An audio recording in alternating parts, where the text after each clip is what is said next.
We're live. Hi, everybody. I think this is actually my first time going live. Ever? I think I did it once at a concert when it first came out, and I have yet to do it since. And I found all those concert footage lives extremely aggravating. Yeah? Because it's always so loud, you don't know what's going on. Yeah. You can't hear the music. Very true. Welcome, everyone. Hi. This is Jordan. Oh, yes. Well, my followers know that, but yes, hi. And this is our go-see. Please ask questions of Jordan after this long, extensive interview, which Oh, will boy. basically be her whole life story. So anything you've ever wanted to know about Jordan, you will find here, right here, right now. Extremely probing. It's going to be as probing as I can possibly be, and it being decent at the same time. Is it not going to be inappropriate? I don't know how to talk about things that are... I'm just That's kidding. completely up to you. Thank you for coming so much. This is the first time I've actually had a go-see in about 65 to 70 girls so far, where I have hitherto been interested in actually giving you the job. You've probably got the job before even the go-see to come and get the job. Really? You don't know about this? No, no one's told me anything. Okay, so I don't know how I became aware of you. I have no idea. You're in No, the dark. literally, my booker was just like, you have a go-see, like, go to this address. Like, he didn't tell me anything about right, it. wow. But that's really the reality for a model. We go to our You're castings in and the they don't dark tell half us the time. anything. We get there and they're like, okay, so this is the job. And I'm like, oh, that's exciting. I had no idea. That's so nice. So every day's a lovely surprise. It really is. In that respect. Okay, Yeah. so the story was, I don't know how I came across you on Instagram. I believe, was it about motorbikes? Oh, that might be. I was doing a story in Miami and I needed a really great motorbike. And so the the producer in Miami sent me some bikes. Okay. And I liked the silver Ducati. Oh, I used the silver Ducati in like the the story. vintage one. No, one of the modern ones. Okay. It looked really sporty and powerful Yeah. and great. And then I think somehow I got an Instagram message from you, a DM saying you used my bike. Yeah.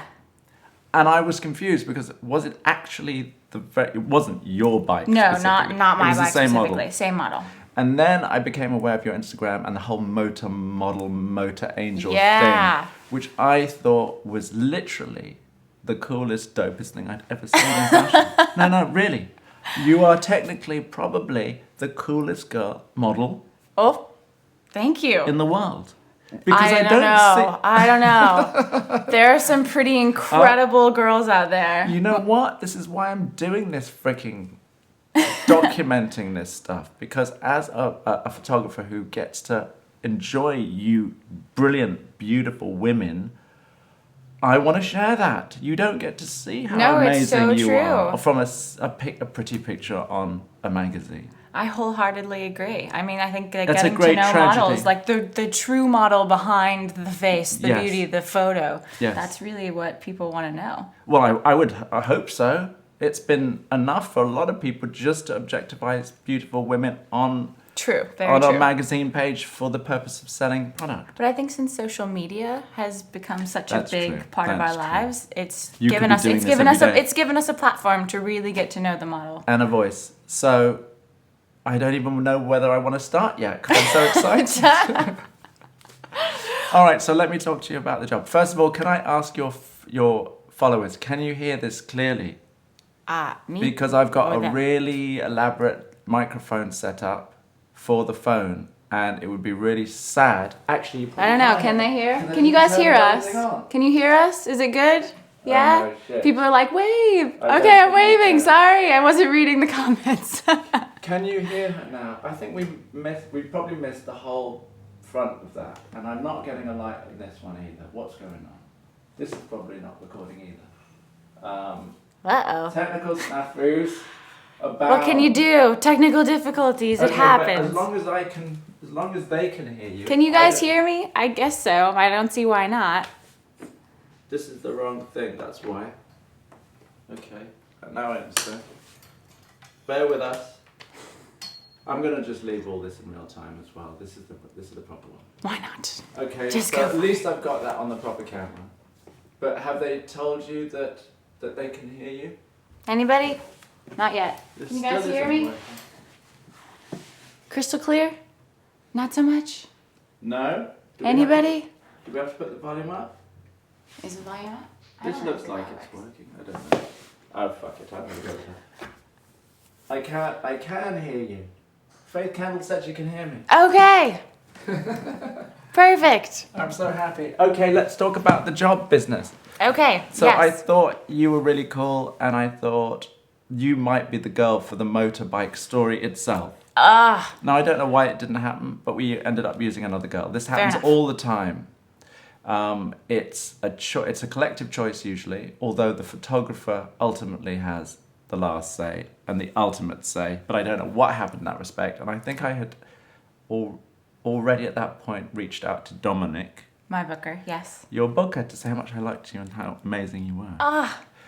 So anyway, that didn't happen. And then there's another story that I'm doing for Italian Elle coming up. I'm doing 3 in New York we're working on dates now. Okay. But it'll be the last week, probably the last week of June or the first week of July.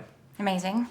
And one of the stories, basically what happens is the fashion editor sends me the fashion ideas. Yes. So we had 3 ideas. Okay. And one idea, I'm not even probably allowed to divulge this properly. Here comes the secret. But this was the one that I thought would be the ultimate story to feature you. My wife. Hi, baby. Hi. So at last, you would have a story that was just so perfect. And it was to play an analog, a version of the actress Jennifer Beals is all I'm going to say. You know who that is, of course. Oh, yeah. Your dancery, the dancery character of Absolutely. your Instagram, as well as the coolness of the motorbike, was a perfect storm that could not be denied. Oh, I'm so I'm excited. really excited. It was That's one amazing. of my favorite. It was one of my favorite films growing up of my generation. It's an old film that we're referencing here, but a classic of its genre. I'm a classic 80s girl. I mean, you listen right. to my set playlist, and it is all like Billy Idol and Queen and Journey and That's great. 99 Balloons and You're in the zone. So I put you to the fashion editor, Camilla. Yes. I did a nice little selection of things that I thought were particularly cool, dancery and personality from your Instagram. Sent them to her, and then she put those in the mood board. Yeah. And so basically, you're it. Oh my God! This is the greatest go-see I've ever been on, because you're right. I have you know no nothing idea about this. Now, it would be nice if this could be a conversation. You are absolutely entitled to ask me questions too, because I like to talk. Please, So yes. if there's anything that you've ever wanted to know about from the photographer's perspective, from the photographer's side, please feel free. Oh no, absolutely. Do you ride? I don't. I wish I did. Oh, I could teach you. Oh my God. That would be great. No, I could teach you in scared. an afternoon. It's so easy. It's so easy. People always ask me, it's like, is riding a bike hard? Is it dangerous? It's really easy to learn. I mean, okay, when I first started riding... What age were you? I was 18. Okay. It was right when I moved to New York City. Is that the first legal age that you're allowed to do it? You can start it anytime 16? you can grab a license, so 16, yeah. So 16, okay. And when we talk about motorbikes, John's talking about big, fucking huge Ducati. How many cc? My 850, Ducati is a 959, It's it's a about 9. 1,000. It's 1,000 cc. It's a monster. It's a big girl, yeah. It's like proper racing bikes. I do. She's a proper racing bike. I take her to the track. She goes to the track. I'd go to the track. Yeah. You know, before we get into the bike, I want the bike thing to be its own section. Okay, fair enough. So let's adhere to the rules of this go-see All right. interview. Stay focused. I always start, and that's going to be a real problem for me because I digress constantly. But let's start at the beginning. Okay. First question is, Jordan, where are you from? And who are your parents? I am from Colorado Springs, Colorado. Wow. Yes, I grew up competitive figure skating and skiing because that's really the only thing you can do in Colorado. It's cold. Right. So you do all the really cold sports. Now, why is it an outdoorsy kind of life? Oh, absolutely. What were you like as a child? Wild. Really adventurous, always climbing trees, always jumping over fences and getting into mayhem. So you're an extrovert rather than an introvert. You were bold over shy. Well, I'm an only child. You are as well. I'm an only child. So I'm actually really good at being alone. Mm-hmm. When I'm in a group of people, I'm definitely kind of the life of the party, but I value my alone time as much. It's a delicate balance. What's your star sign? Would that be a Leo? That's the Leo. month that I'm... Yeah, I'm Leo too. I'm Okay. July, but you're August? July 23rd, so I'm actually the first day of the Leo. I'm July 24th. Get out! We are Both Leos. we're both Leos within 24 hours of each other. That's incredible. That's pretty incredible. You're the first one I've met, and we're supposed to be a bit. I get along great with Leos. One of my best friends is a Leo. Leos are the best sign. Yeah, I wholeheartedly agree. For miles. We all know that, but wholeheartedly everybody agree. knows this anyway. It's But so true. more so, the Leo knows this. Oh, yes. We're great. We're happy, and we have a lot of energy because our planet is the sun, and we're the center of the solar system. We're the I get center of so our- much of the energy world. for the sun. Can I tell you? I have completely come alive in the past couple of weeks when it's been warm and sunny.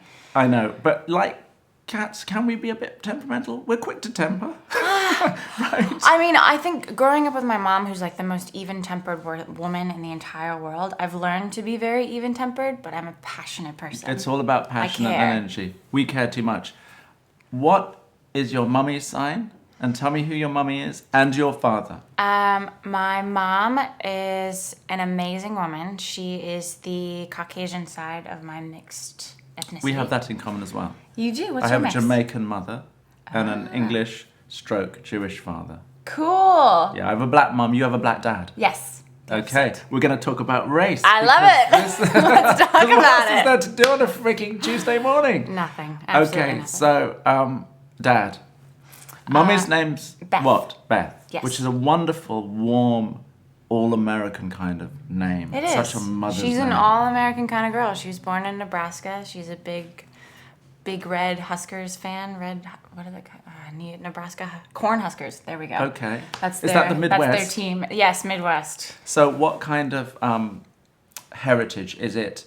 Is it It's Irish? cornfields, Is it farming. Irish, English, She's, Scots, or is it she German, Scandinavian, and all the others? She's a European mutt. She's like a little bit of German, a little bit of, I think, Swedish. She's That's right. blonde hair, blue eyes. All the All blonde American. hair. Yeah, totally. 100%.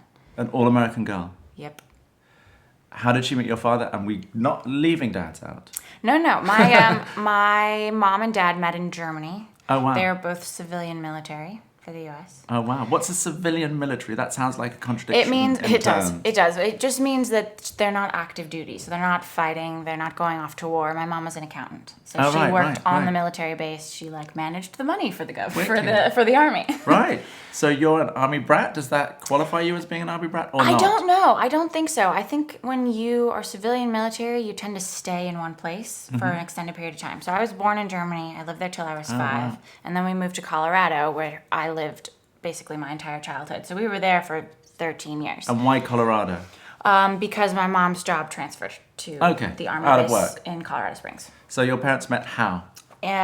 They met on the military base in Germany. Okay. They And what were- was they your were daddy both doing? stationed there. If she was the accountant, what was he doing? He worked on the television network station, so like the Wow. TV stations for Is the that army right? base. Yeah. I didn't know they had them. I didn't know that either. And it's not just gear transmitting a feed from NBC and CNN. No, I It's mean, their own TV station well, with production and stuff. not the production side. No, I think he just honestly made sure that the TV network stations were working. And Okay, that they yes, were running, exactly. That they That's could get right. That's them why I from the s- States to that's like what I wherever they thought. needed to Okay, be. yeah. So techie stuff. Techie stuff, yeah. And where was he from? Where was he born? And what is his name? He is from Michigan. His name is Craig. How do you spell that? Craig. Okay, Craig.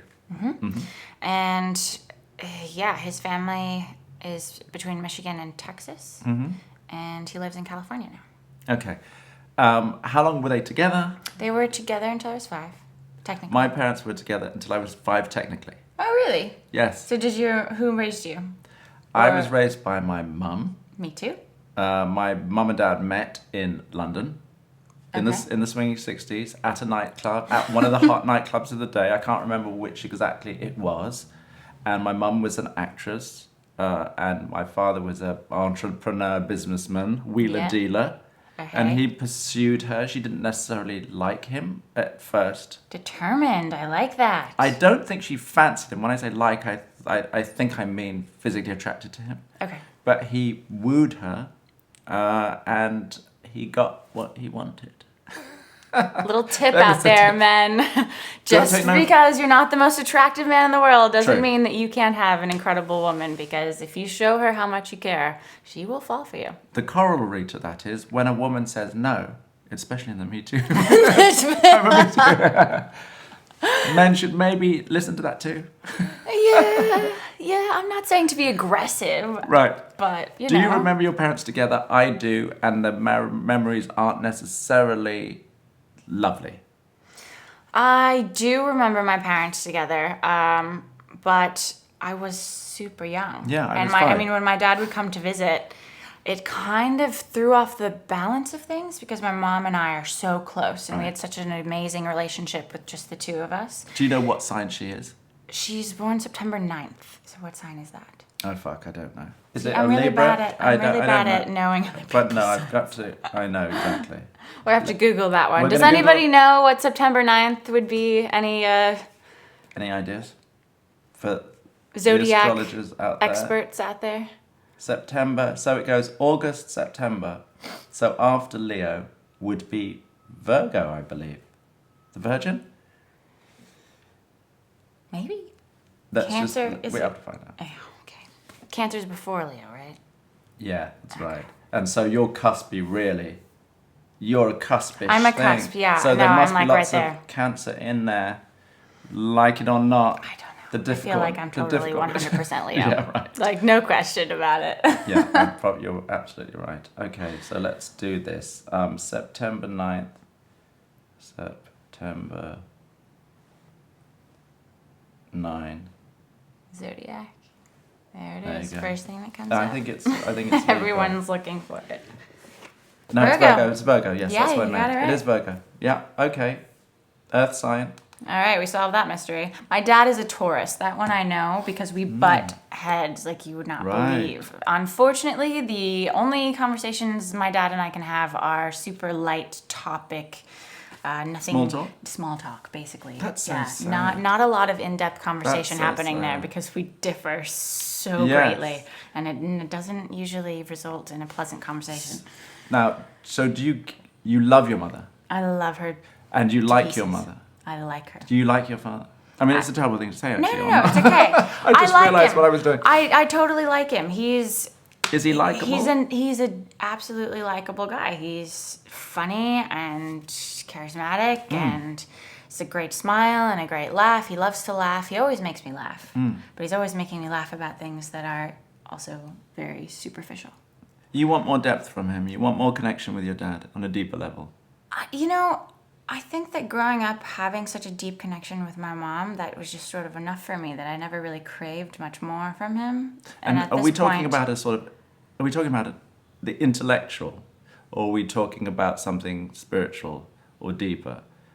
Is it just the topic of conversation that you're able to talk to your mother about more important, more complex things?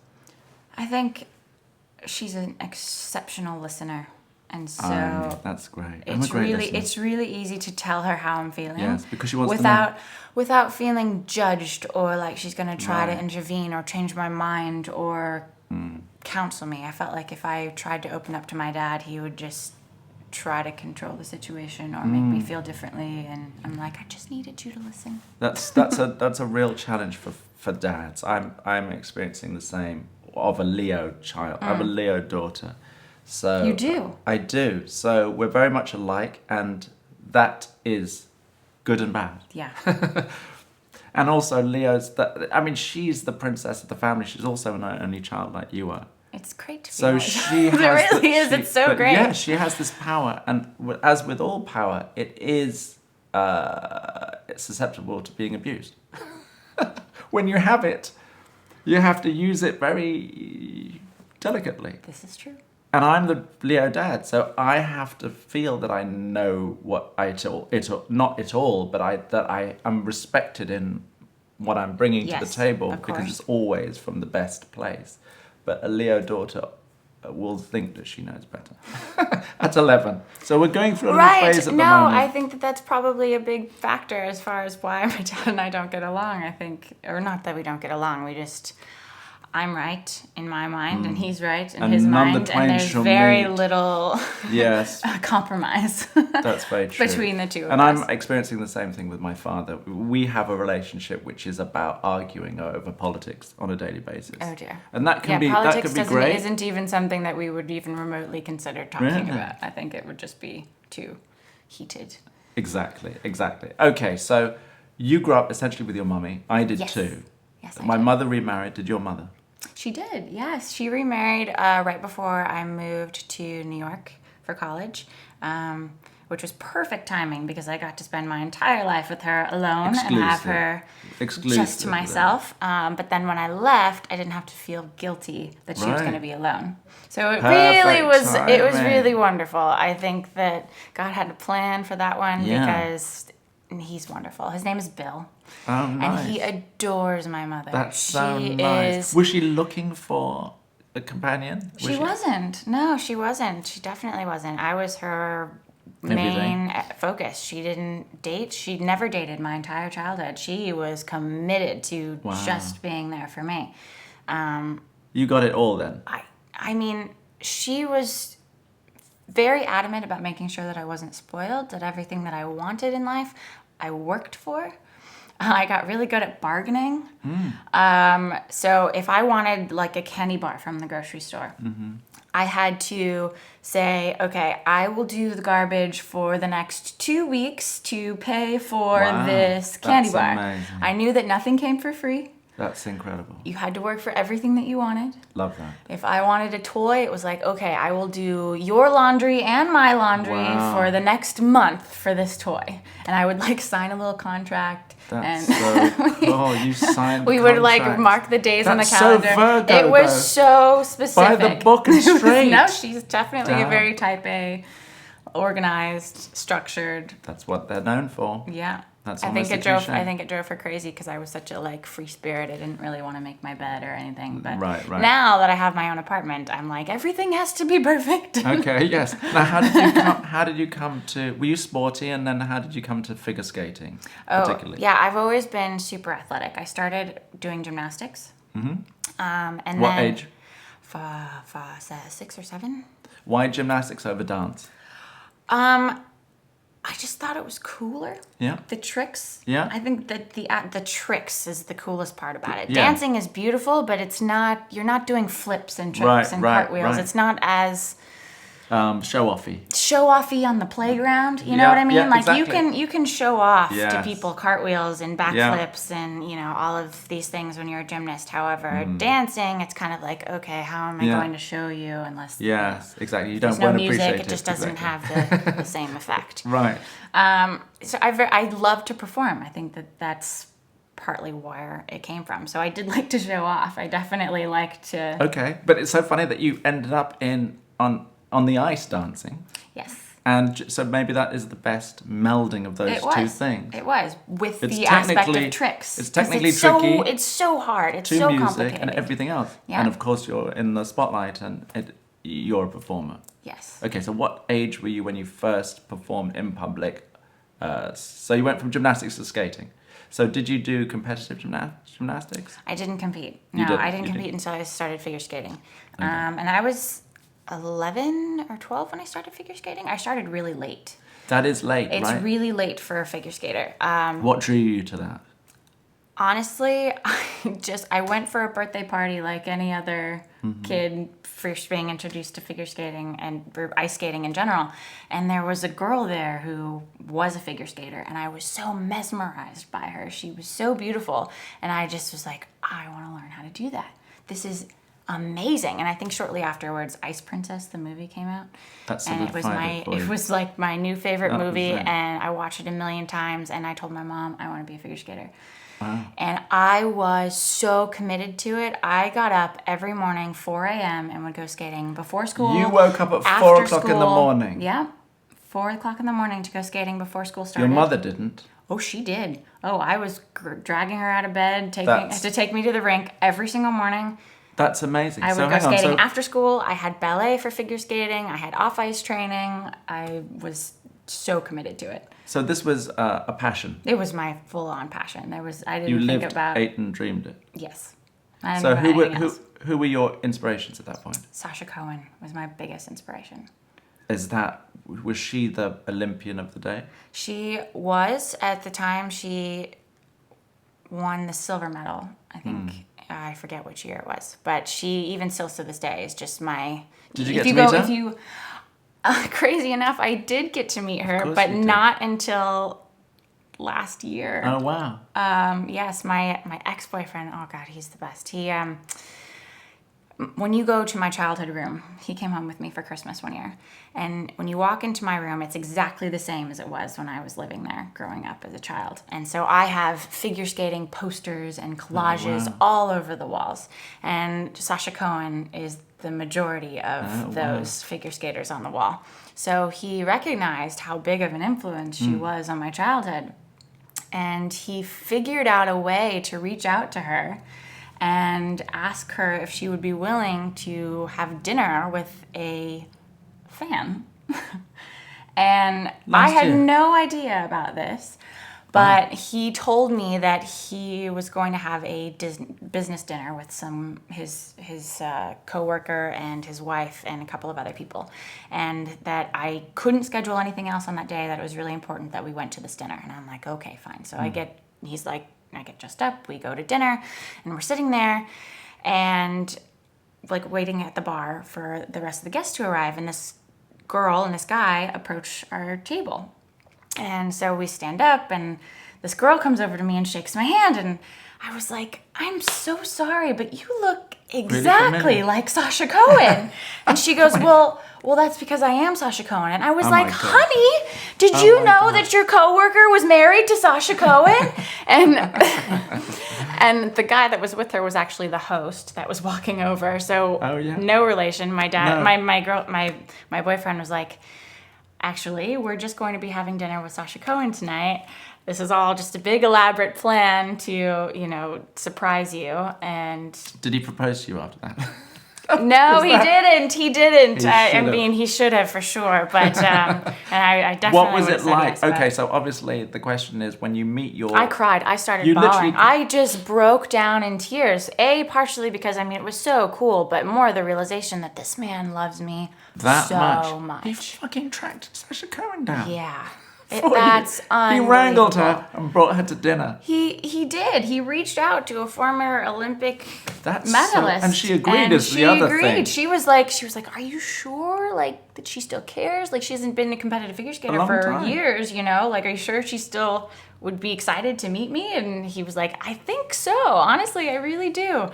And I just started bawling. I couldn't believe it. I mean, like for the rest of the dinner, I just like had so many waves of emotions from like. Wow. So what was she like, and were your expectations met? Because obviously. Oh, absolutely. She is so lovely. Absolutely spectacular, true beauty inside and out.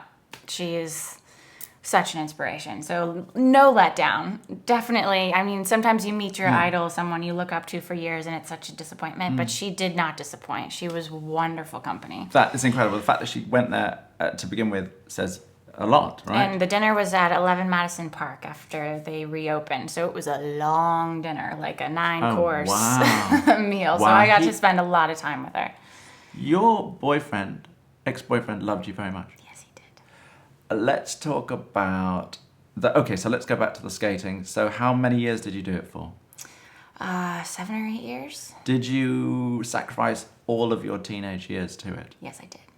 So when your friends were out having parties and I was at the skating rink. Yeah. So how many hours do you have to practice? And did you have Olympic dreams? And where did you get in that process? I did have Olympic aspirations. I would skate every morning for an hour and after school for an hour, and then I would do ballet. Or off-ice training, which basically just means you're practicing your jumps off ice, practicing your moves, practicing your posture, practicing your elegance. Yes. And then I would come home, I would do my homework, I would have dinner, and I would go to bed. And And I that's would it? do it all over again 7 the years? next day. Yeah. That's dedication. That's what it takes. Yeah. That is what it takes. Hard work. Did that teach you the meaning, the concept of working Oh, hard? 100%. Yeah, nothing is, without hard work. Nothing that is Yeah. worth having, isn't worth fighting for. If you're Right. not willing to fight for it, it's probably not going to come to you. Were you pretty as a child? I was not. Did you consider yourself pretty? And when was the first time you became aware of your physical appearance? Funny enough, I never felt pretty until I started skating. Like, my whole childhood up until I was like 13 or 14, I just never really thought I was a pretty girl. And then you start getting all dressed up for competitions, and you have the really pretty dress, and you get your hair done, and you put makeup on, and you just feel like a princess on ice. And that was the first time I felt like a girl. I was always such a tomboy growing up. Like, I would wear, like, Chicago Bulls t-shirts and, like, pants, and nothing ever matched. My hair was in braids. And then, I, like, became a girl. Realized I could be pretty, and I could be fun. And so people didn't treat you differently or give you a bit more attention as a child because you were so cute? Because you must have been cute. You must have been really cute. I guess I Your mum was didn't get cute. people My mom saying- was, my mom was always, Your mum thought you were very beautiful. of course. I think every mom. So thinks hang on. they're- So the idea is that with her reassurance, was that enough? And the answer from what you gave wasn't enough. It wasn't enough, even though your mother made you feel beautiful, that your own sense of beauty comes from somewhere else. Yeah, I think it's such a beautiful sport that you can't help but feel beautiful while you're doing it. Right. This is really where it came from. Who were your best friends? What was your social life like up geez. until 7? Up until 7? Yeah. Is and let's talk about the kind of upbringing you had with a white mother. Did that make any difference? I didn't even know that I was, like, mixed and had a white mom and a black dad. So you didn't. At what point did you realize that the way you looked figured? I always thought I looked like my mom because I have such light skin. You really do look like And your when mom. So you're a white girl in your own mind. Without offending anyone, Well, yeah. this is the thing about the idea of offending anybody. I grew up with a black mum, although she was half Chinese, so she wasn't dark. She was light, but she was a Jamaican woman playing Jamaican roles in television and cool. and plays and stuff. And so, and with, part of the black British acting community. But I do believe, and I know other people like myself, mixed race, who grew up in England, who didn't ever really feel either different in that regard. So race wasn't made to be a factor to them. Although the person I'm specifically talking to, a friend of mine, had a white mummy and grew up with a white mummy. But that when she came here to America, she felt that she had no choice but to become more aware, because race is a much, much more important thing. So at some point you needed to have opinions and needed to be aware and you couldn't escape it. Whereas in England, I could. I just didn't know. I felt like it was totally normal. My mom raised me in a Christian community, Christian church, Christian home. And at church, they have this group called the Salt and Pepper Group. And it's for all the interracial families in the church to, like, go and mingle and have dinners, and our kids can play together so that they feel like a sense of belonging and, being around people who are just like them. And I guess in that world of being surrounded by that, to me, it was just totally normal that my mom was white and my dad was black and that I was mixed. It didn't occur to me that was like, I thought it was called Salt and Pepper Group because we ate together. I didn't know Salt and Pepper Group because one was white and one was black. I had no clue. And actually, it's so funny because even just, I didn't put that together until, like, last year. I called my mom and I was like, what's really funny? I just now realized why they called it Salt and Pepper Group. But at the time, was Salt and Pepper the hip hop duo? Were they in the charts? Were they? Because it could be just a fan club of the hip hop group Salt and Pepper. I don't Do you know believe who they so. are? Yeah, no, I'm familiar with the group, but I honestly don't think that's why it was called that. I do think it was meant for interracial families to be able to. And that's connect. a very sort of crude way of describing it, right? That would be very politically incorrect. It would. Today. It would be very. I'm pretty sure they probably changed the name if the group still exists. So what today. kind of Christianity are we talking about? What flavor of? Evangelical. I Okay. guess. Yeah, evangelical Christianity. Okay. We went to a church called So New it was a Life mixed. Church. So did you grow up in a very mixed environment? Or was No, your school not mixed? My school was definitely had a lot of diversity, and I think that growing up in a military town, you get people from all over the world, different cultures, different places, and so it was kind of a melting pot in its own way. So for me, it wasn't like I was going to an all-white school and never saw anyone who was black, but the majority of the African American kids and Asian kids, we all just kind of came from the same means. There wasn't much of a class system. Everyone was educated to the same level. It's not like there's a ton of private schools. Everything is public. But the public schools are really great there. Right. So I never experienced a disparity in wealth or education until I moved to New York. So to me, it was all the same. Yeah. And then I moved here, and there was like such a difference in, the neighborhoods and classes and just wealth and poverty, and it was so much more of a stark difference that I never saw or understood before. So, but because of your complexion and the way you look, you could be a Latina even. People have said that to me for sure. But yeah, most you could be of the Brazilian. time, You could be. You could be. I don't know. You could be Middle Eastern. Right now, my hair is straight, and when my hair is straight, I look Caucasian, like fully, completely Caucasian because I'm so light-skinned. It's all about when the my hair. hair is curly, then it's obvious that I'm mixed. So There's what's something What's else the in curl? there. Is it naturally curly? It's naturally curly. Yes. So you have to straighten your hair.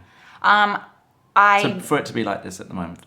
Yes, it wouldn't. Yes, it needs to be straight tinned. Okay. Yeah. Right. But I usually wear my hair curly for work because it's so diverse. Yes, and of people course. love the curly hair. Of course they do. And did you grow up with curly hair? No. You straightened your hair. I chemically straightened my hair since I was a little girl. I never saw my natural curls until a year ago. That is weird. That's freaking weird. But when you grow up with a Caucasian mother who has bone straight hair, who has no idea what to do with curly hair, how to style curly hair, straightening it is just the most logical thing. And of course, back then, straight hair was what was in and cool. Oh, I see. Curly hair wasn't very cool. I didn't know. It's very cool now. It's super cool now. It's great. I'm so incredibly thankful to have naturally curly hair and to be able to choose between the two depending on what mood I'm in. But back then, I chemically straightened it. So I would get out of the shower and it was straight. It wasn't like I had to physically straighten it anymore. Okay. The wonder of keratin treatments and Brazilian blowouts. Yes, the technology of that. So you grew up in a white atmosphere in terms of it was your mum. The way that I associated, I grew up having a white mother and wanting straight hair like her.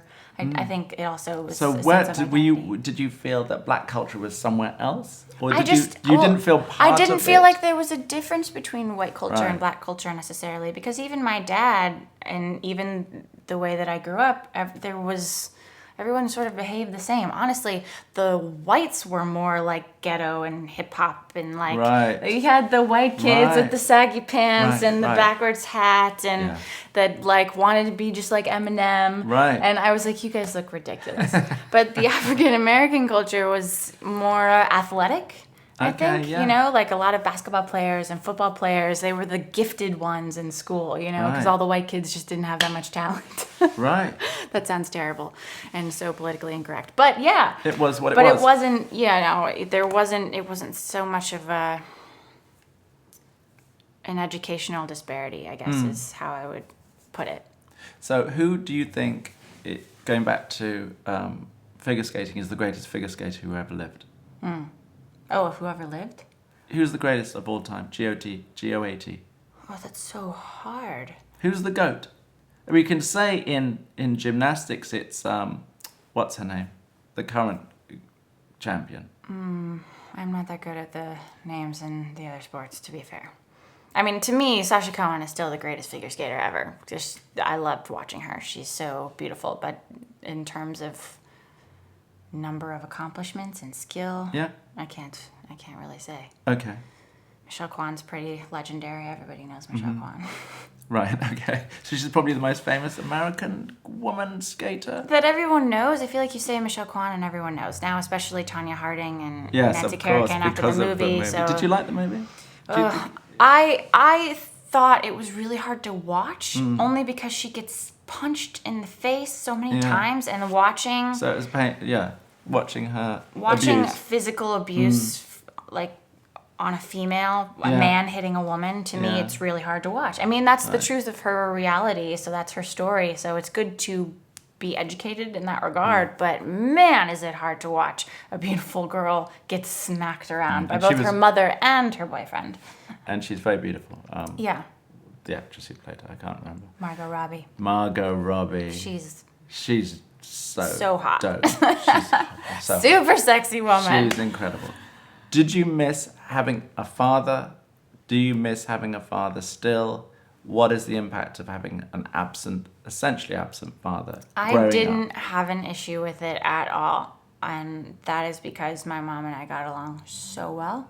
And to be fair, I kind of had figured out how to work my mom to like do the things that I wanted as a child.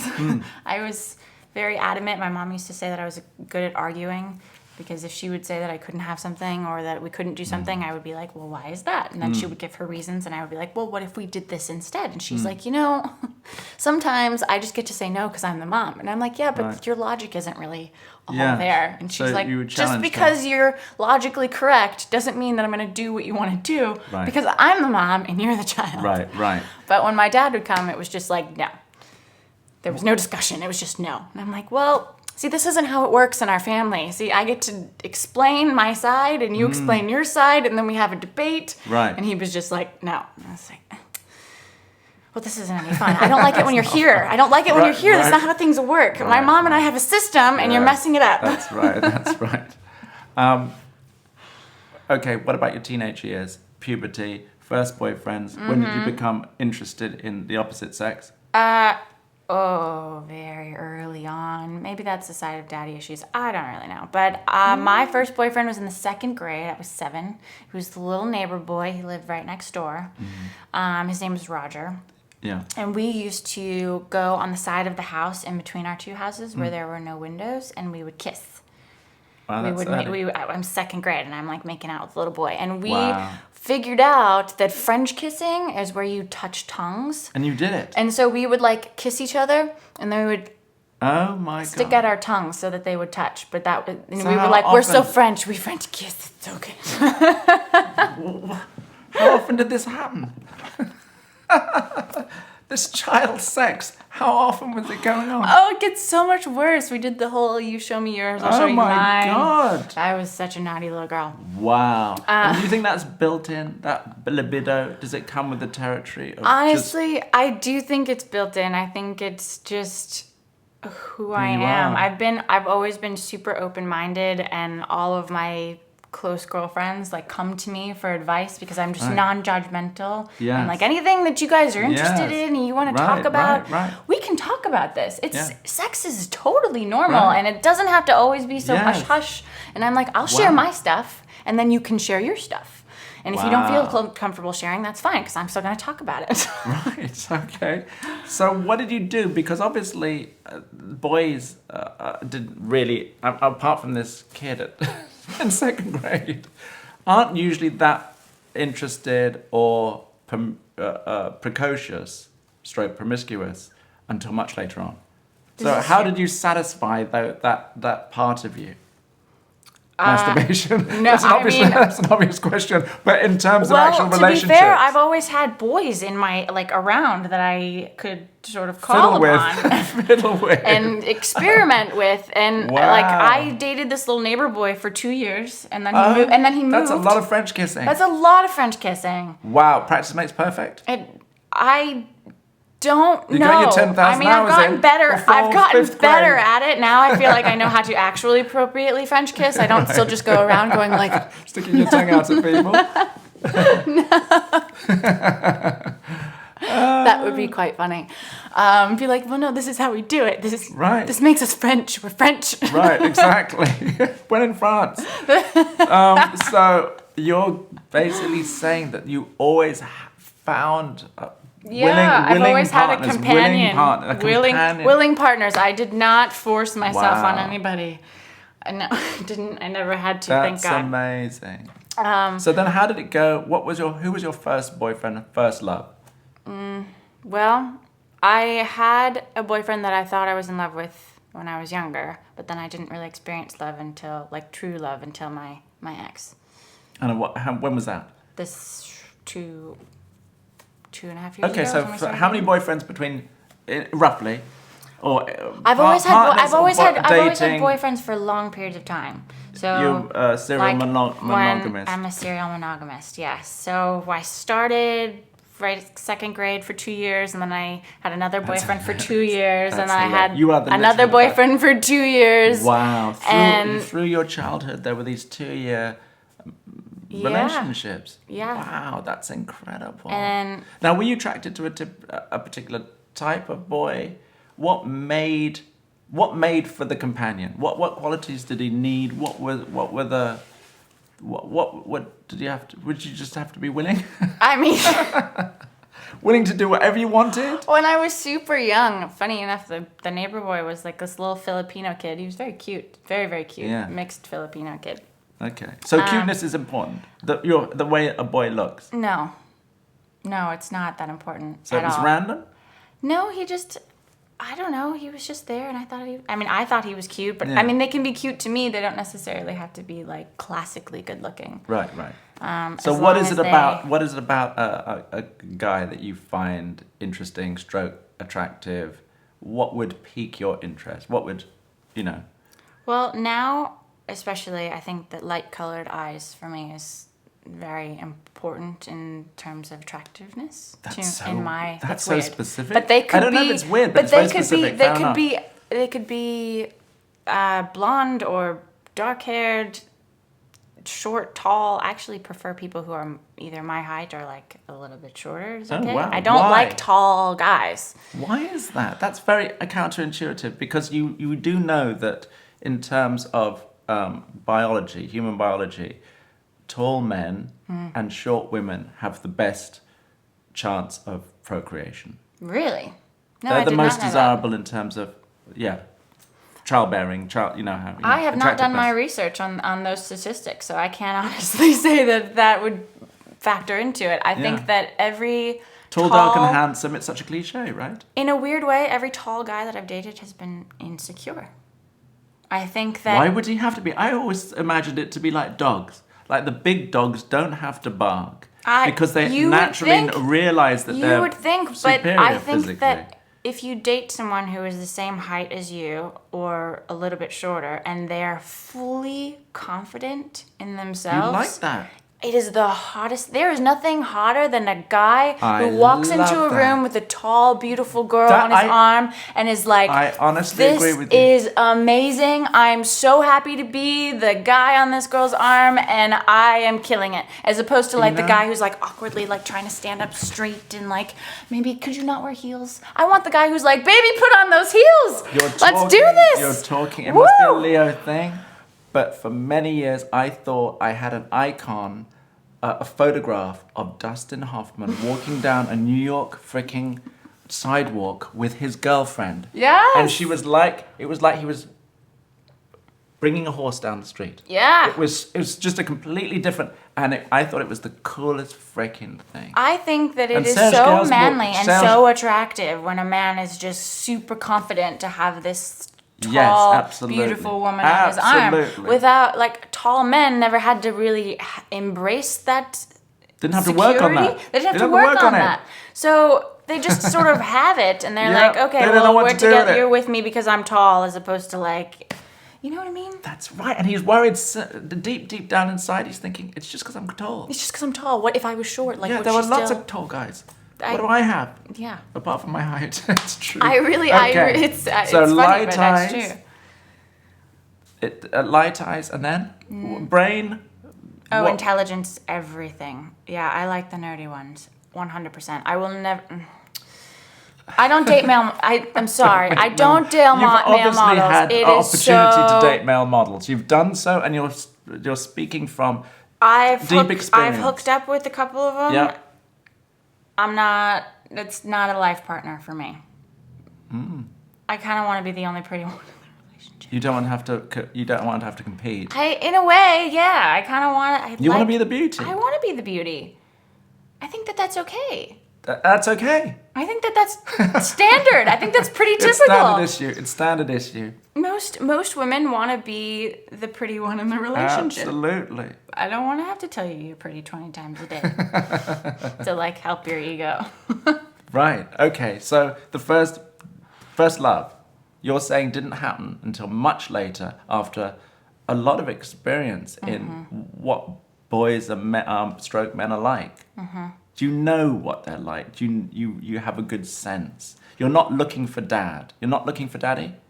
So there's no daddy issue in that regard that you're conscious of, because there could be all sorts of subconscious drives that you're unaware of. I need a partner.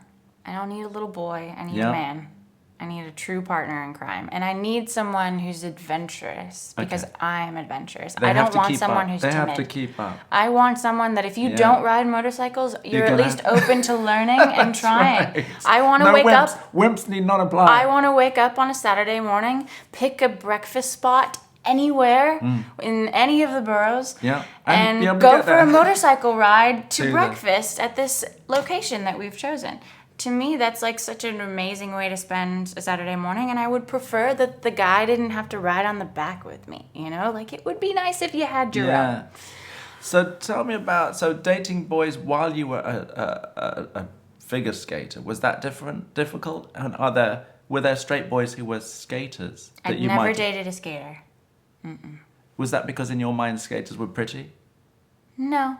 And so they were pretty boys because they wore spangly outfits? No, it definitely wasn't a pretty boy thing. It was just, I think, I was really focused on skating, and so when I was there, I wasn't looking to flirt with anybody. I didn't make a lot of, truthfully, I didn't make a lot of friends skating. Like, my coach was my best friend because she was the only person that meant anything to me at the rink. My coach and my mom. Everyone else could have been a distraction, and I was there to train. Focus. I wasn't there to socialize. So there were very little interactions between me and men at the rink. What happened that your skating career ended? They do not have college scholarships for figure skaters. They have hockey scholarships, but they don't have figure skating scholarships. It's an individual sport, so schools can't make any money off of it. So I had to change sports. So I did track. I did long and triple jump. Shit. I always was really good at track. Like, whenever they would have track and field days or field fast. days, I was really fast and I could jump really far. You were a jumper? I was a jumper. What was your... Long and triple jump. So you didn't do any running at all? I did the 4x100, so I was a sprinter. Sprinter. Okay, yeah, so relay. I could do the 100. So you didn't miss skating? Oh my God, I missed it. I missed it every day. I still skate. I don't compete, but I still skate. I love it. Every time I get on the ice, I feel... Right, so feel the same way. Athletics wasn't doing it for you in the same way, but you were good at it, so you went. I hated. Or was it I actually hated track. It was not my passion, but I was just really naturally gifted. Good at it. I was state champion 3 years in a row. State in Colorado. champion? Jesus. So how was that? Did you feel that you were getting approval and good pats on the back for being special? In track? Yeah, for winning. You felt like you won. And was competitive skating the same way, that at the end of the day, you wanted the prize, you wanted to be the winner? Well, of course, athletes want to win. Yeah. We don't compete if we're not there to win. Yeah, you are competitive by nature. I absolutely am, 100%. playfully. Yeah. I'm not, going to be aggressive Winningly. about it, but winningly is great. I love to win. I think that the reason I didn't enjoy track is because I would win, but it didn't earn it. I didn't work for it. It came too easy. It came too easily. When I worked at figure skating, it was hard, and I struggled, and I fell over and over and over. But you get back up, and you do it again. And you go out there with big pads on your hips because your hip bones are bruised, your tailbone is bruised from falling. And you have to do it again. So then you put these padded shorts on to, protect yourself when you fall.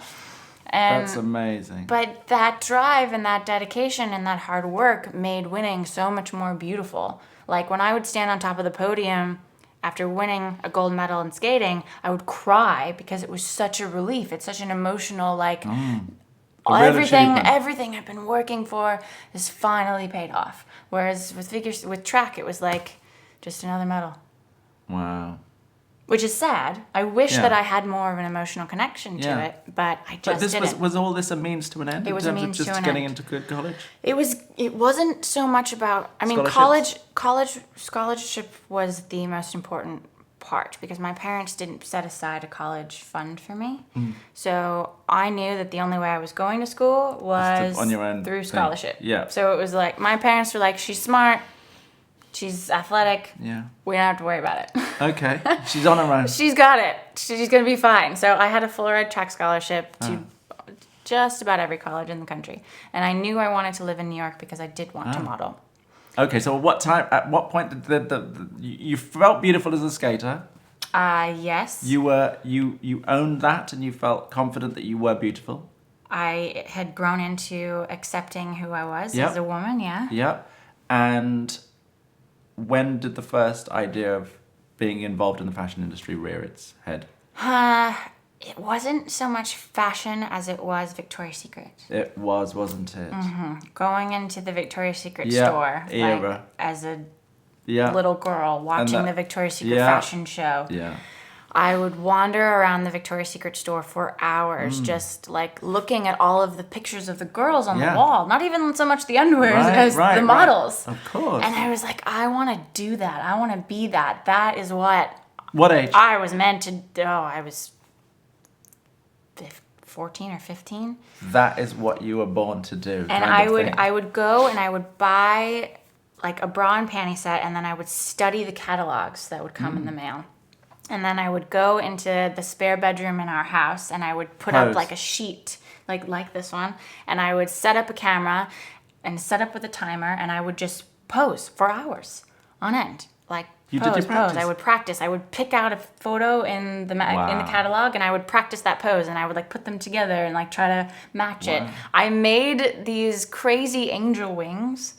My own, I was a very crafty child, and so I made these big, beautiful wings. You did. And I did. I probably have the You photo had your somewhere. own Victoria's Secret fashion show extravaganza for your mother? 100 times, yeah, definitely. I would walk for her with my wings and my bra and panties, and Isn't I was that just this is what I want to do, Mom. I want to be an angel. Free visualization at its highest form. You lived it before you lived it. I was so excited about it. I didn't even have that much of an interest in fashion or know anything about fashion. In Colorado Springs, there are no designer stores. None. No. Is that right? And even the big malls? In the biggest malls, you'd have department stores like Macy's and Dillard's, but the most designer thing is going to be Michael Kors and Coach maybe. But nothing. You wouldn't have Dior. You didn't have Chanel. You didn't have any of the big. So the Victoria's Secret store was that. It was that for me. It was the world of modeling for me. Modeling. Okay. So who were the girls that you were watching, seeing on the walls at that point? Candace Swanpool was my favorite. Okay. She was my favorite. Alessandra, for sure. Adriana, of course. Yeah. Lais. Yeah. But Candace was my favorite. She just had such a grace about her. So you're not alone. You're saying that this culture, with your other 15-year-old girls, were you all doing it secretly in your bedrooms? Mm-mm.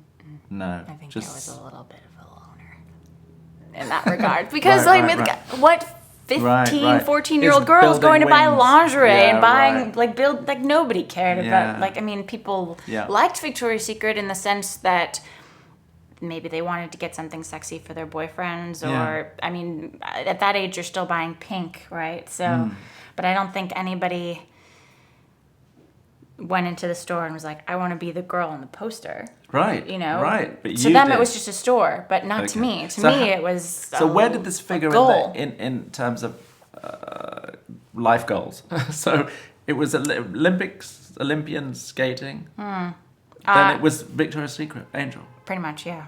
I went from Those are the two pillars of your A to B. teenage Oh, years. what happened here? Maybe My video ended. after a certain amount of time, so you can restart it. Let me. If save. yours did it, then I did it. Mine did it too. Mine's long since gone. Let me save that. How do I do it? Save it again. Save.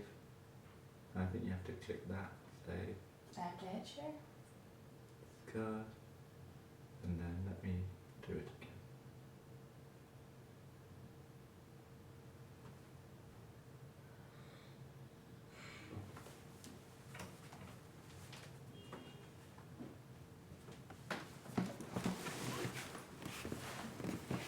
How do we do it again? Here? Oh yeah. There it is. There you go. Did you see how my life popped up on yours? So funny. Did you save that? Yes. Okay, we're back. Okay.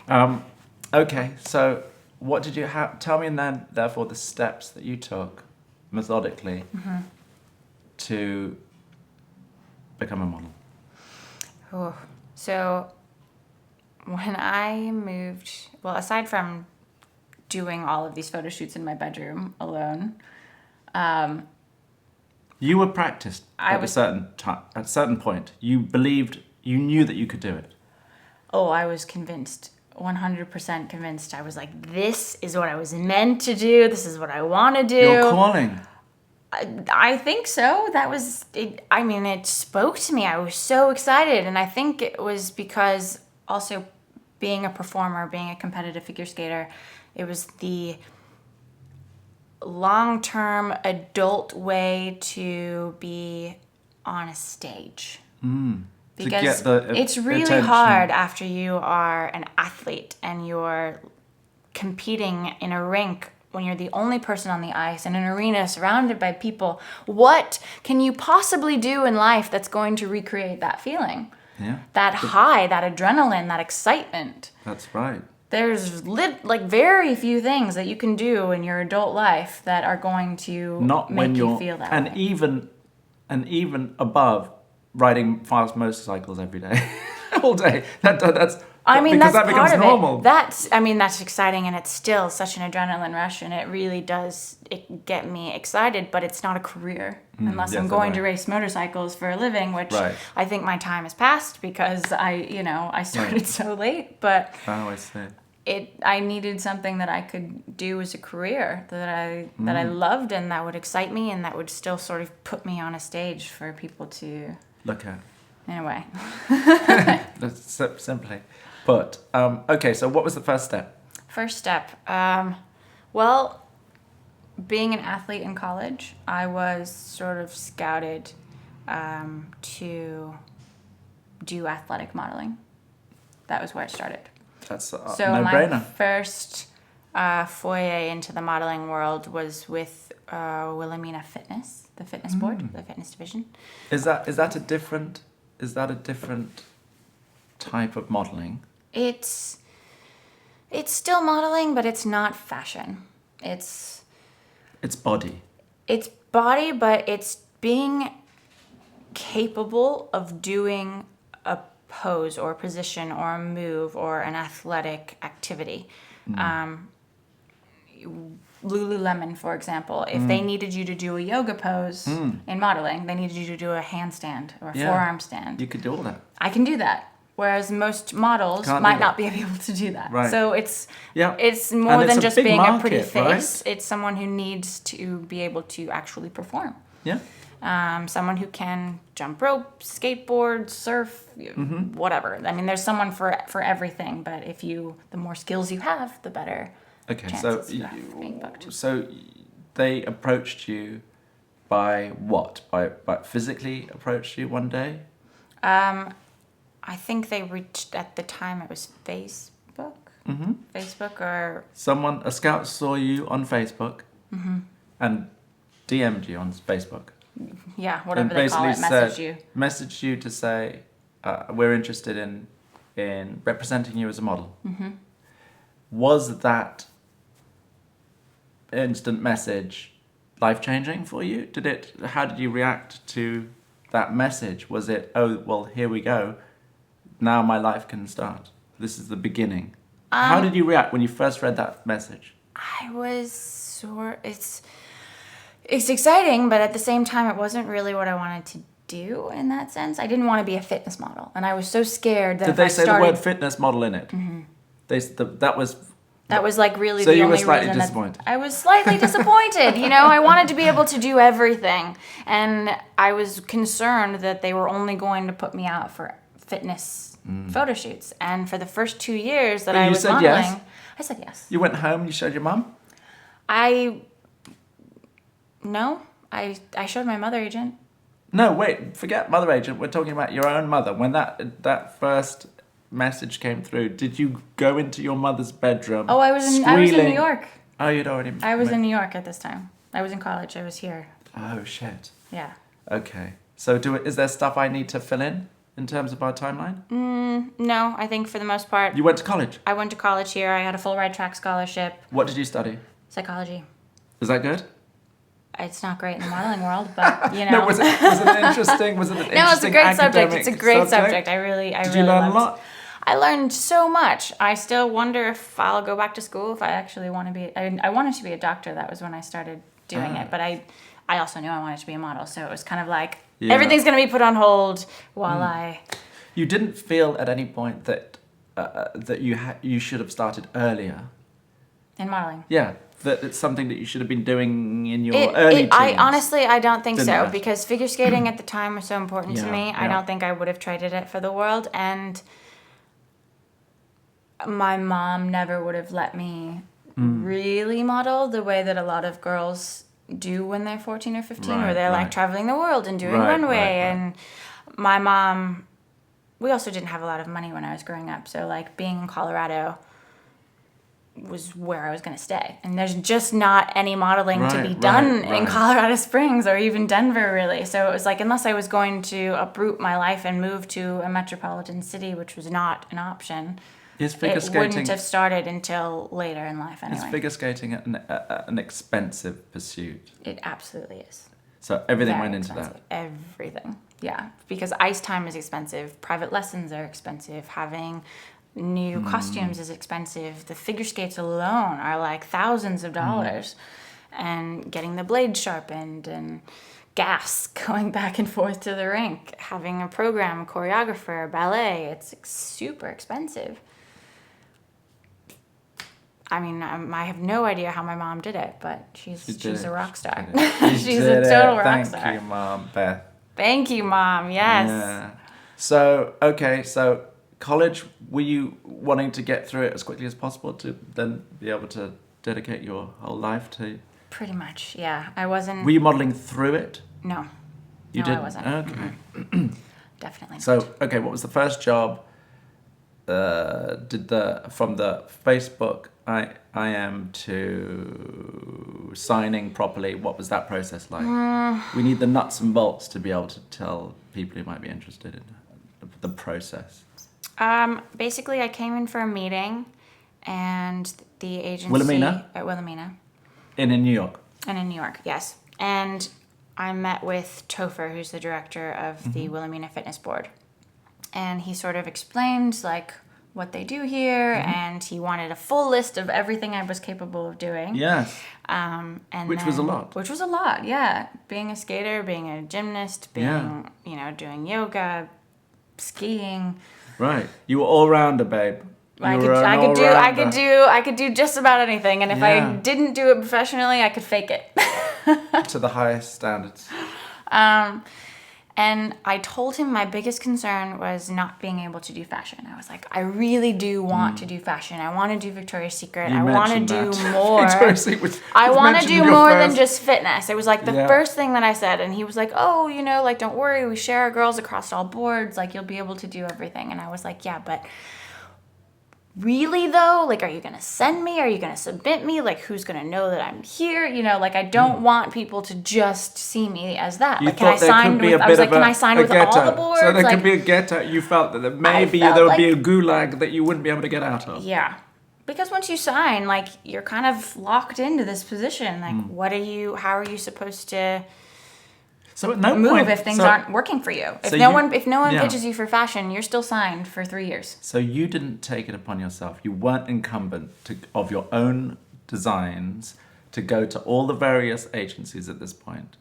You took what was being offered. You didn't say, okay, well, obviously this reaction means that I am suited to this, so I have this in the back pocket anyway. I can always be an athletic model. That I know I can do because Wilhelmina's a big respected agency and they think I can do it, so I know I can do it. Yeah. And I'm going to do it anyway. Why didn't you therefore make appointments for... At that point, I would have gone, oh, well, there's something in this. I'm going to see everybody. I'm going to weigh my options and see what other agencies say. Maybe DNA says you can be a high fashion model and we're going to send you to the Victoria's Secret tomorrow. I didn't have a portfolio. I didn't have a book, and I was older than most models, and so most agencies probably wouldn't have been interested in developing me. You think you were old, past the development new phase stage? I mean, I wasn't 14, you know. How old were you? I was 22.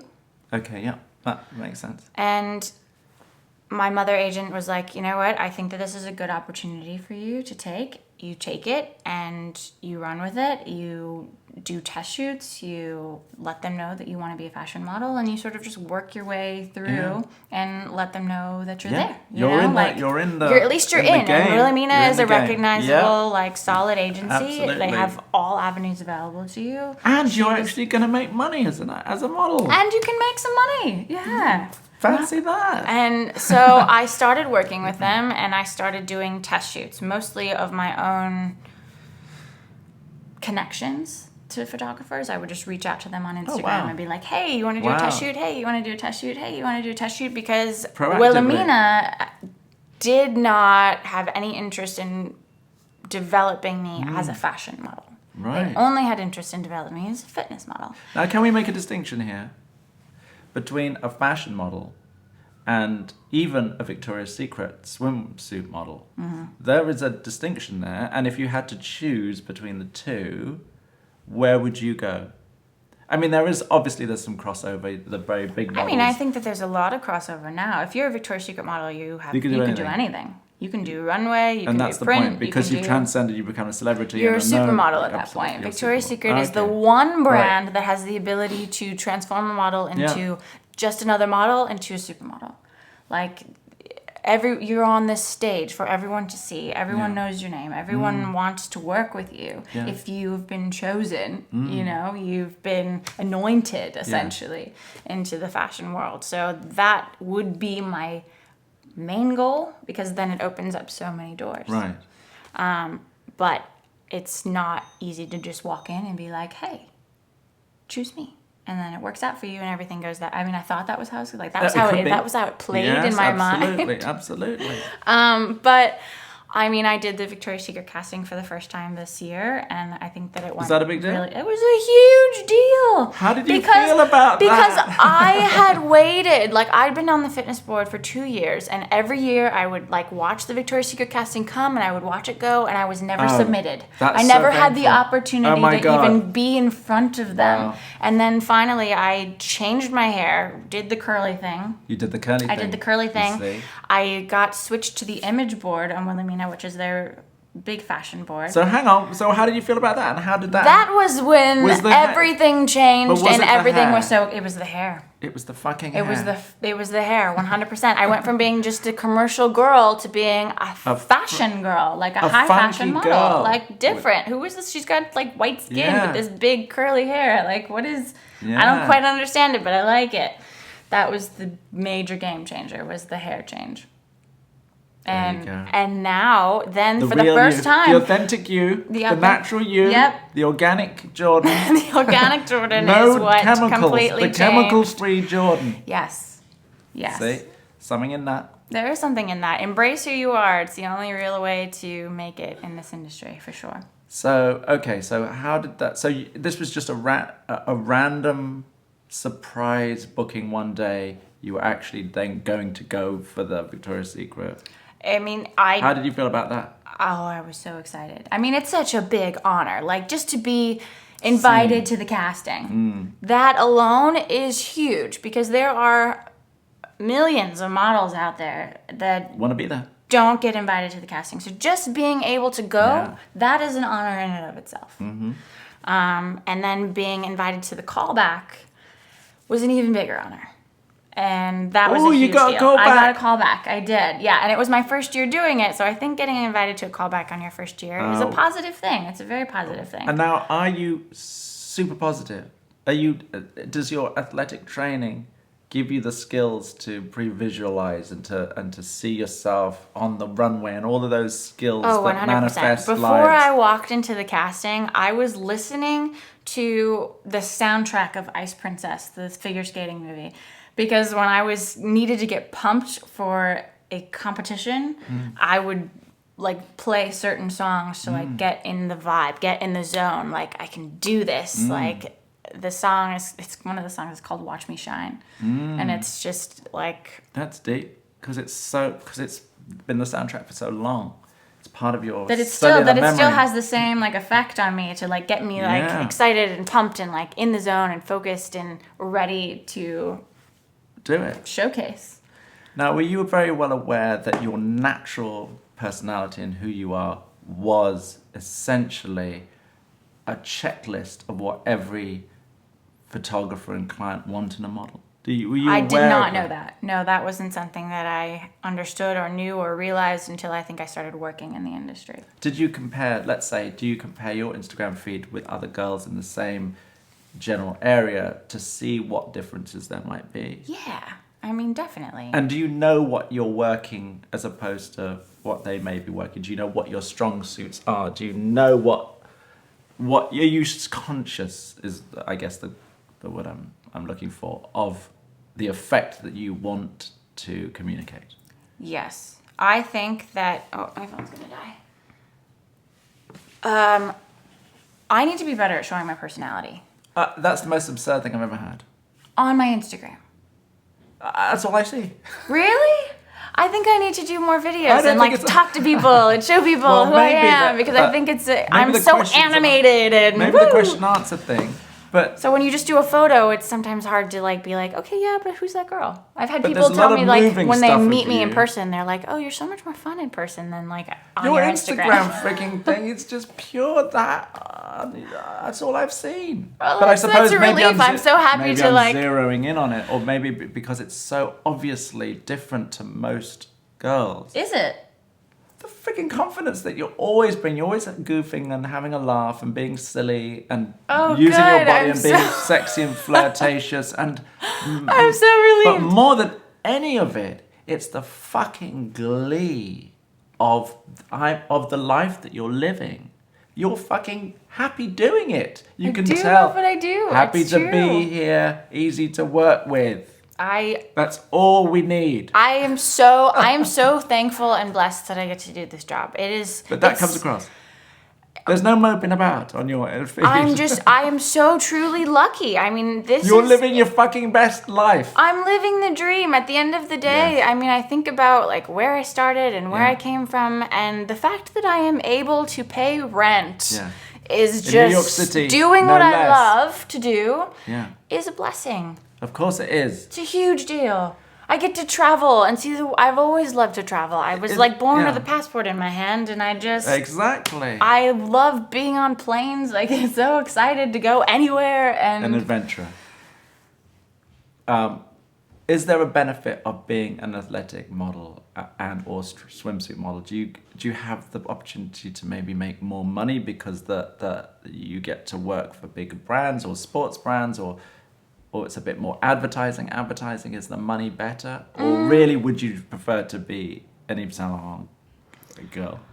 Well, so the thing about being a fitness model is that it does kind of stick you in a bit of a corner. It can. It has the potential to do so, especially if you're defined and athletic. Like my arms are super defined, and it is one of the first things that people notice about me. And you're broad. It's one of the first things that people notice. I'll go into a casting and they'll be like, "Wow, your arms are so toned. Do you work out? You must work out every day." And I'm super self-conscious about it because when I first wanted to go to the casting, and even after going to the Victoria's Secret casting, their feedback was that she was a little too muscular. She's a little too, like, they want girls that are a little more feminine, a little bit softer, a little bit curvier. And my broad, sort of super defined, almost masculine body being an athlete.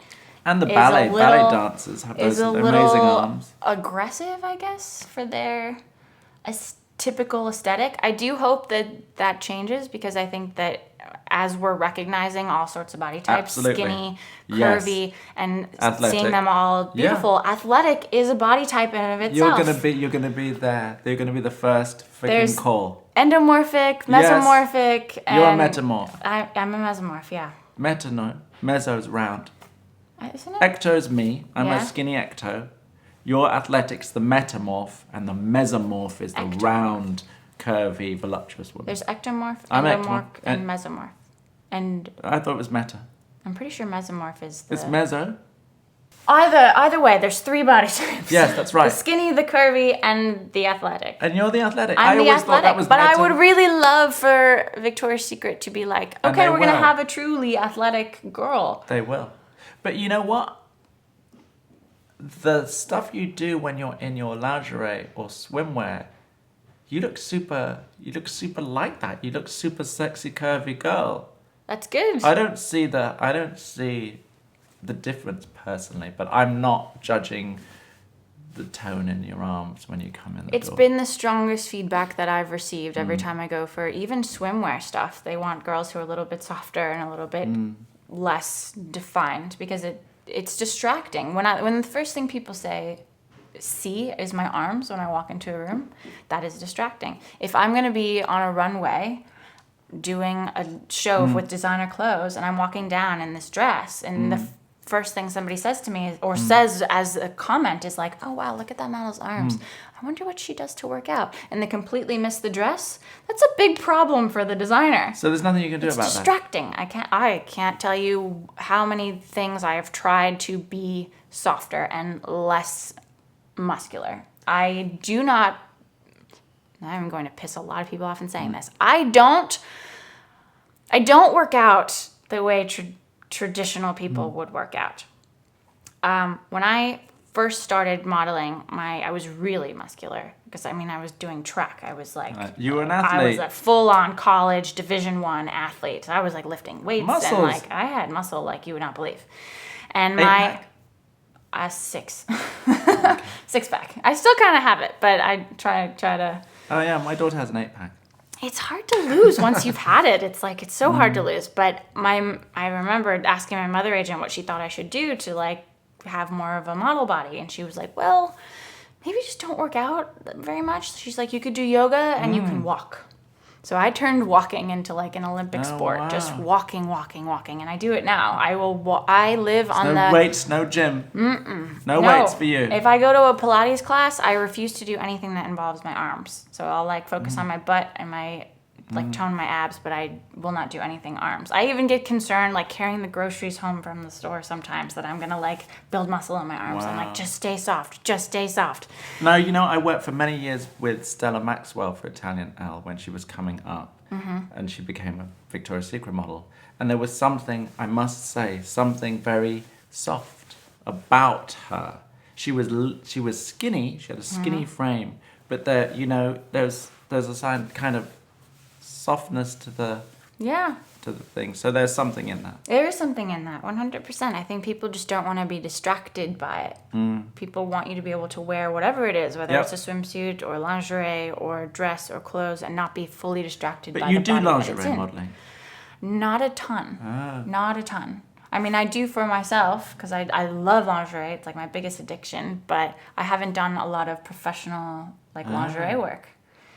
So the main body. But then again, my agency promotes me for more fashion stuff, editorials and stuff. So it doesn't surprise me. Right. It's not. I don't have a lot of it in my portfolio. So okay. If they wanted to push me for that, then I probably would. But all right. So the phone rings tomorrow. Yeah. And it's your booker. What is the dream job? The job to end all jobs. If someone said you have to stop modeling, but I'm going to grant you this wish. I would do Victoria's Secret for free. Like literally, if that was like. So you'd be a Victoria's Secret angel. An angel, like full on. You made the wings back the way, and you want to freaking wear them now. I want to wear them for real. I want to wear them for real. Yeah. That's it. Not just to walk the runway. That's like step one, but to be like a full-time angel. How many years? As long as they have. No. For as long as I can. I would love to do it until Adriana Lima, on her last year after doing the show for. Jesus, how many years? 15 years? Yeah, I recently photographed Alessandra Ambrosio, and she had been an angel for 14 years. It's incredible. That is a true honor. And you become that. I mean, she wore it well. She did. They all do. They do. They're so inspirational. Yeah. Even the new angels. And I'm so excited that they have a red-headed angel now. Alexina Graham. She's amazing. She was the first redhead to ever walk the Victoria's Secret stage. I wonder why. And now she's the first redheaded angel, which is incredible. But aren't there lots of firsts? I'm thinking of that diversity thing that you were talking about. They're definitely changing a lot of things. Kelsey Merritt is Filipino, and I would love for them to have a true curly girl angel where they left her curly. I think that would be really special. And that's you. I hope so. I mean, they definitely had more curly haired girls this year for sure, but they still don't have a curly haired angel. That's like right. They're true. And they've hired a lot of girls who have naturally curly hair, but they've always straightened it. Okay. So I think it would be definitely a major change for them to have someone who's naturally curly and they just left her natural. Right. So you're in this for the long haul. Are there any other things at this point that you would want to be doing post modeling? Do you think about a life after modeling? I'm not 100% certain what I want to do. I still toy around with going back to school and being a doctor, but I want to continue riding motorcycles. How did you start that? How did the motorcycle I want to get my pilot's license. Okay. Either helicopter or plane. Mm-hmm. How did you start riding bikes? What age? Tell me about that story. And where are you now in your real riding? I started when I was 18. I had just moved to the city. I was living on the Upper West Side, and I had a part-time job on the Upper East Side. And I didn't want to take the crosstown bus.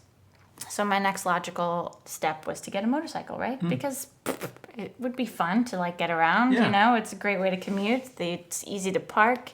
Not nearly as expensive as a car. It's more fun than the train. Mm-hmm. And I didn't have a license. I had no idea how to ride, but I just thought it would be fun. So I went to the dealership and I picked out a bike that I thought was pretty. What was it? It was a Kawasaki Ninja 250, so a little baby bike. Did you know what it was?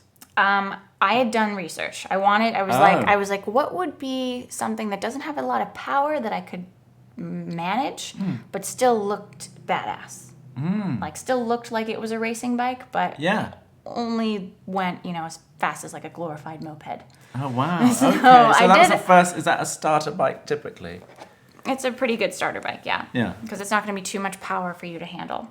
Okay. So if you are interested, if you've never ridden motorcycles before, definitely look into a 250 or a 350. It's all the power you'll ever need to get started, and it's a really good... Are you glad you found that one? I'm really happy I found that one. And how long did you have that for? I had it for maybe 1.5 to 2 years. I crashed it a couple of times. But I didn't know. I mean, like I said, I went to the dealership, I picked out a bike, and the guy at the dealership was like, so how are you going to drive this home? You don't have a license. You've never ridden a bike before. And I was like, I don't know. I don't know. Got that far ahead. So you bought the bike first? I bought the bike first. Before you could ride it? Before I could ride. And the guy at the dealership taught me how to ride that day. He was To like, get all right, come home? on. Yes, he took me in the back. He Oh, showed wow. me what the clutch was, where the brake was, where the throttle was, how to shift Oh, gears. Jesus. He just like spent an hour with me, and then he followed me home to make sure that I didn't kill myself. Yeah. Now, when you say you crashed a couple of times, that sounds like you. That's. I mean, You're people still think alive it's to tell the dangerous, tale- but it's. to tell- I mean, how if do you crash a motorbike and not hurt yourself at least? Well, riding gear is really important. Do you have full leathers? I mean, I do have a full leather racing suit. I don't wear full leathers all the time. Oh yeah. Because, It's if too I'm hot. going to castings, it's too hot. It's Yeah. too much. Like, am I walk in there like with, no, Yeah. it's, Okay. and it's not really necessary. I mean, you never know when you're going to crash, so it would be ideal to be wearing it at all times, Yes. is the truth. But So about the 2 crashes that you had, how was it and what happened? I was riding in the winter or fallish winter, and I was riding up to Bear Mountain, which is where a lot of motorcyclists will go on the weekends because they have really windy roads and like fast turns. And being that I didn't even have my license at this point, and I had no nothing. idea what I was doing, I didn't know how to maneuver a turn. Oh my God. So I went into the turn way too quickly, and it was fall, so there was leaves on the ground, and it had rained the night before. Slippery. So it was slippery. Yeah. So I went into the turn too quickly. I hit this patch of leaves, and I just skid out. Oh shit. And I was wearing like 2 layers of pants because it was chilly, and a leather jacket, and a helmet, and gloves, and boots. So I was totally fine. I remember like sliding on the ground, and on the face of my helmet was sliding Wow. on the concrete, and I'm like watching the ground go by from the inside of my helmet, and I stood up and I took my helmet off and I hugged it. Because that was I had in your never, face. yeah, That would have been I your had never face. been so grateful to an inanimate object before in my Right. entire life. Wow. Because, it would have saved been the your entire face. side of my That face. would have been it. So always wear a helmet. It is illegal to ride without a helmet in New York City. So if you're riding here, you definitely wear a helmet. But if you're anywhere else in the country, like Colorado, you don't have to wear a helmet. But I would strongly advise that you do. Right. Because you never know Save your face. if and when Save you're your going to face. crash. And yes, it'll save your face. And then the second crash? The second crash, I was on the FDR and my brakes locked. Oh, my phone just died. Oh, that's okay. My brakes locked. And I can't charge and... it's okay. we can. We can do it with normal sound. It doesn't have to be my super sound, but if you want to, why Sure. not? If that's going to happen, let's do this. That'll work. That'll work. Yeah. So, do you want to reanimate it? Sure, yeah. I mean, that'll do that for it'll a while. probably Yeah. turn on in a minute. So my brakes locked on the highway, which basically just means that I didn't have an anti-locking brake bike, which is stupid. Don't ever buy an anti-locking brake bike. Like, always have one with anti-locking brakes. Oh, wow. So the front tire, when it locks, it just stops. And if the front tire stops rolling, then you have no balance, essentially. Like, you're on 2 wheels. So if that goes down, the bike just basically right. falls over. Sure. And so I was driving in the middle lane, and this is on the highway. And my bike went this way into the right lane, and I rolled into the left lane. And I looked up and saw that there was a car coming towards me, and I just kind of kept rolling up against the median. And the car stopped, and he stopped right next to my foot, because it was kind of Oh, out. my God. But he didn't run over me or anything. And I was so hyped by adrenaline that I just jumped up, ran over to my motorcycle, picked it up. This is a really heavy bike, so it was not easy to pick up, but I had some sort of superhuman strength at this point, What and was bike was freaking out. It was my 250. Oh, okay. And was freaking out that my bike's in the highway, my bike's in the middle of the highway, Yeah. I'm sorry. Meanwhile, I was not wearing 2 layers of pants at that time. I was wearing these thin leather pants that were more like fashion leather pants and Right. not actual leather pants. No. And they completely ripped up the side, and my butt was completely hanging out on the highway. And I'm flashing everybody as I bend over to try to pick up my motorcycle. And I was working at a nightclub, and I had to go to work that night. And so Did you have... I had road rash on my butt. So I went to Dwayne Reed, got Neosporin and like big Band-Aid patches, and I like cleaned myself up. No, I didn't go to the Duane Reade yet. I had gone to H&M to buy a pair of pants because I didn't have any pants. I'm walking around H&M looking for a new pair of pants with my butt hanging out, kind of like bloody. People are like, you're bleeding, and I'm like, yeah, it's fine. Just had a bike crash. So I bought a new pair of pants. I went to Duane Reade, got some, and then I went to work. I went to work the whole night. Wow, and, you're so lucky. And I was totally. I mean, I was fine. I had some. Yeah. I had a. But you could have died. Do you feel that there's danger?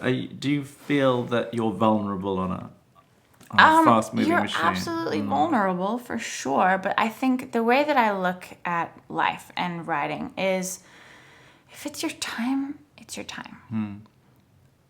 You're a bit fatalistic in that respect. I am. I think that, people who race motorcycles every single day, like Nicky Hayden raced motorcycles every single day of his life and died in a bicycle accident. A bicycle accident. That's crazy when you think about it. It is crazy. I mean, Steve Irwin, or the crocodile hunter. Well, he put his life in danger every single day. Yeah, but he got his karma for poking a electric stingray.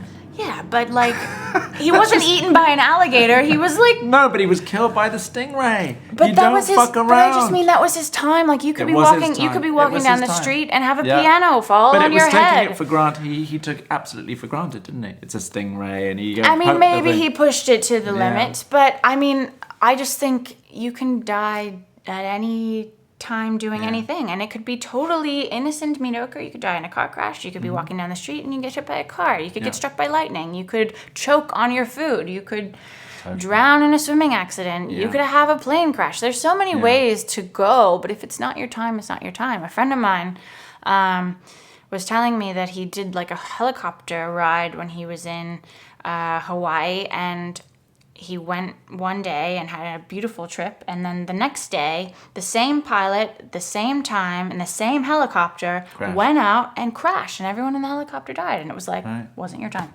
Exactly. So what is your philosophy of life? What is the meaning of life for you, Jordan? That's deep. My philosophy is to make the most of the time that you have. Do everything that excites you and scares you and brings you joy, because you might not be here tomorrow. Yep. Don't wait. Live it while you can. Live it while you can. Don't hold back. To the fullest extent possible. Don't wait, because you never know if you're going to have tomorrow. If you love somebody, tell them that you love them, because you might not have the chance to tomorrow. Just be present and do the things that make you happy. Beautiful. So before we end, because this is just the main part, I've got two other parts to do. How do you have there's more? There's more? There's two more big things. I don't know. I know. We've been here a while. Are you guys still there? Is anybody still there? What was I going to ask? I was going to ask you if you had any advice to any other would-be girls out there who are sharing dreams of Victoria's Secret, whatever it might be in the fashion industry. Do you have any advice, given the experience that you have, to impart to them? See, I think it's, don't give up, because I can't tell you how hard it's been and how hard it's going to continue to be, being that, like, for the first, 2 years of just not even being able to go to the casting, not even be able to have the opportunity, just keep fighting for it. If you truly believe it, if you truly want it, and you want it more than anyone else, people will recognize it. People will see it. People will believe in it. But it takes time. It's not always going to happen on your timeline, and you can't give up. Like Sarah Sampaio, who's an angel now, she did the casting 4 years in a row and was rejected. She didn't even get into the show. And now she's an angel.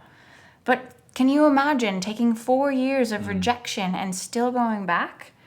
That's really, I think, what makes the difference. It's perseverance, it's persistence, it's determination, it's drive, it's an eagerness, and never letting that go. Like, you got to be a dog with a bone with these kinds of things. I love that. Desire.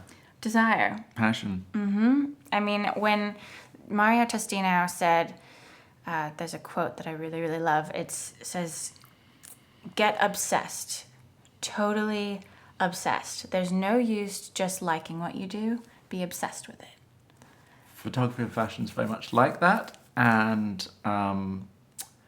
I absolutely believe that too, because someone's going to be obsessed and they're going to want it more than you, and they're going to... I mean, like a girlfriend of mine now, she's like, you know, I want to get better at my walk. She's like, how do I do that? And I was like, well, go study. Yeah. I watch hours and hours and you hours like of that? videos. I I will that. watch I love endless research. videos. I love research. I have watched the Victoria's Secret fashion show from the very first show all the way to this year. And that's, I mean, from the 2000 to 2018, that's like 18 hours worth of watching girls walk. And studying how they walk, the way that their hips move, the way that do they walk in a straight line? Do they cross over? Do they like stay kind of up on their toes? Do they like have an attitude? Do they keep their arms straight? What are they doing with their head? And I break it down. I pick out a model whose walk to me is like exactly what I want to be, what I want it to look like. And then I set up my camera. And I watch myself walk, and then I compare it to how the model walks, and I adjust, and then I do it again. And you rewatch those videos, and it's the same thing I did with skating. I would watch endless videos of Sasha Cohen skating in competition, and then I would go and I would skate, and I would film myself, and I would compare how the two worked, and then I would adjust. And I mean, that's just being an athlete. I think that discipline and that training, but. Yep. It's like that with everything that you do. If you really love something, you can't think about anything else. Tom Brady, if you've ever watched his little show that he did on Facebook, he watches hours and hours and hours of plays. Like after a football game, he goes and he watches every single move that every single player makes, so that the next time he plays them, he knows exactly what every player is going to do. He studies them. He takes notes. It's insane. But that's what... Giselle didn't have to do You that. have to do. Giselle didn't have to do that. Giselle didn't have to do that. But at this day and age, and if it doesn't come naturally, if it doesn't come to you off, like just, if someone doesn't just hand it to you, like, don't get me wrong, sometimes you're just exactly what people were looking for, and you get really, really lucky. But if you aren't one of the ones who got super lucky and you had to work for it, then just, you can't give up. You have to fight for it. You have to believe. I love that. You are so flipping inspiring. Jordan, that was a great speech. Thank you. And you did some good with that. I hope someone hears that. I do too. Because that's pretty unstoppable, you know? Follow the hard thing is being that obsessed if you're not. And where do you find that? That's the thing. Photography for me, I've been obsessed with it all my life. It's a kind of weird, strange thing. Is it part of our personalities that lends itself to obsessive kind of thing that we want to go deep and know everything about certain things because that's how we get off and we enjoy it. So there's a love of it. Well, I think passion for it is really where it comes from, because if you really, really love something, the whole part of it, the whole aspect of it, then I think that it's super easy to do the research and to just dive in and be lost in it for hours and hours.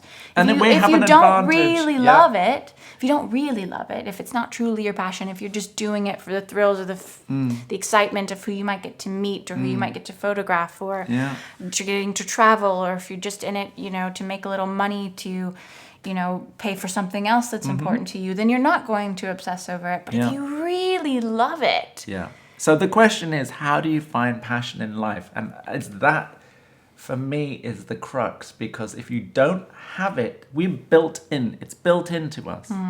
Just who we are and how we are and what we like and how fascinated we are with the world, and we want to engage with it and we want to be seen and see, and it's just how we're built. And I guess it's all in that, because you can't be what you're not. So be true to yourself. Maybe being true to a lot of people is not wanting it. you know, there were a lot of people watching, quite happily watching a Victoria's Secret show, not dreaming about being in it. Oh, for sure. Would never even occur to them to want to be in it. Exactly. Like I said, when I was walking through the Victoria's Secret store, I'm pretty sure that the majority of women who went in there were shopping. Yeah. Not looking at the posters on the wall. Absolutely. And I was so mesmerized by that. And I wanted to be that. That was why I went into the store. I'm pretty sure Victoria's Secret's like, no, you're supposed to buy something. Right. I did. I bought things. Yeah. A lot of things. But I mean, the reason for it was because I was so inspired by the idea of being an angel, and I wanted to like do everything that I could to... It's like also what I tell models, that I think that I've broken it down to what makes a good model, and that is essentially giving of yourself, right? And again, there are certain people who are natural givers, who are natural people pleasers, who want to do a good job and want people to be happy and have the energy and the wherewithal that they get energy and joy and satisfaction by giving of themselves to others. Yes. So if you're built that way, again, you know, I think character determines plot a lot of the time in life. And so you couldn't be anything else but who you are sitting here, and how you are in your Instagram, and how you are in your jobs. It's just you being yourself, knowing thyself, and being the best of you, being true to that. Yeah. Being true to that spirit. John, it's such a pleasure. I've always wanted to meet you, that we've got the opportunity to do that we'll work together. It's such a nice thing to know someone so well before actually doing the job. Oh, 100%. That'll be really exciting and really interesting to do. Of course it will. It'll be like Never done it this photo way. shoot that we've ever done. So I'm so grateful for you today, for sharing so much of stuff, which is, you know, not so easy to talk about as well. Yes. So. Well, you made it easy to talk about. You do it so well. I think that Leo to Leo, we really... Yeah, I know. the fire is burning, and you know, we're gonna give a lot of light. And you are a very good listener. Thank you. You're an I exceptional really enjoy it. listener. I love it. This is the best thing I could have ever done. I'm so happy doing this every day. Thank you so much for being here. Bye, everybody, and good luck with your part. You really should have your own TV show. I'm trying. I mean, like, you need to. Lots of love. Bye.